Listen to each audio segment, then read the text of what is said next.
बेटियां बेटों से कम नहीं होती। सोनिया को लगातार 3 बेटियां हुई, मगर उसकी सास और ससुर को बेटे की चाहत थी। उसकी सास हमेशा सोनिया को बेटा पैदा करने के लिए ताना मारती थी, उसका जीना मुहाल कर दी थी। उसका पति मुकेश भी अपनी माँ का ही साथ देता था, चुपचाप अपनी पत्नी और बेटियों का अपमान और ताना देखता रहता था, जिससे सोनिया अंदर ही अंदर घुटते रहती थी। पति का यह व्यवहार उसे असहनशीलता होता जा रहा था। तीनों बेटियों भी अपने से ज़्यादा अपनी माँ की यह दुर्दशा देखकर दुखी होती रहती थी। एक दिन अचानक सोनिया की सास ने उसके पति मुकेश का विवाह एक दूसरी लड़की से कर दिया। सोनिया को बहुत बड़ा आघात हुआ। पड़ोस की औरतों ने उसे पुलिस केस करने की सलाह दी, लेकिन उसने ऐसा नहीं किया। जब उसका नसीब ही खराब है तो कैसा मुकदमा करने से क्या फ़ायदा। आखिर 3 बेटियां लेकर वो कहाँ जाएगी। कुछ सालों बाद मुकेश की दूसरी पत्नी के 2 बेटे पैदा हुए। उसकी सास और ससुर बहुत खुश हुए। मुकेश की दूसरी पत्नी रोहिणी का बहुत मान सम्मान होने लगा। सोनिया की उपेक्षा तो शुरू से ही होती रही। बेटियों का भी वही हाल था।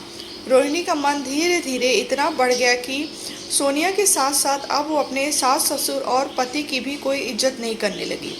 हमेशा बात बात पर सबसे लड़ते रहती थी। माँ को देखा देखी उसके दोनों बेटे भी उदंड और बदतमीज होते जा रहे थे, जबकि उन दोनों की पढ़ाई लिखाई और लालन पालन बेटियों से बेहतर हो रहा था। इसके ठीक विपरीत सोनिया और उसकी बेटियां बहुत ही शालीन, सभ्य और संस्कारी थी। उनका व्यवहार सबके साथ बहुत मिलनसार था। सरकारी स्कूल में पढ़ाई करने के बाद भी तीनों बेटियां पढ़ाई में सबसे अव्वल थीं, हमेशा प्रथम आ रही थीं। वहीं दोनों बेटे पढ़ाई लिखाई और व्यवहार में सबसे गए गुजरे थे। अत्यधिक लाड़ प्यार से दोनों और बिगड़ गए थे। अब सभी बच्चे बड़े हो चुके थे। लड़कियां हर क्षेत्र में अपना परचम लहरा रही थी। उनके अच्छे मार्क्स की वजह से उन्हें प्रतिष्ठित कॉलेज में एडमिशन मिल गया, लेकिन वहीं दोनों बेटों को प्राप्तांक इतना कम था कि कोई भी नामी गिरामी कॉलेज उनका दाखिला लेने को तैयार नहीं था।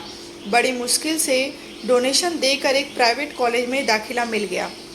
एक बार मुकेश और उसकी माँ एक रिश्तेदार के यहाँ से वापस लौट रहे थे, लेकिन रास्ते में उनका एक्सीडेंट हो गया।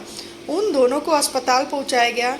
जैसे ही सोनिया को पता चला, वो रोते हुए अपनी तीनों बेटियों को लेकर अस्पताल पहुँच गई और उन दोनों का देखभाल करने लगी। लेकिन रोहिणी को जैसे कोई फ़र्क ही नहीं पड़ा। न तो वो गई और न उसने दोनों बेटे गए अस्पताल। अपनी दादी और पिता को देखने गए। खून ज़्यादा बह जाने की वजह से खून की ज़रूरत थी।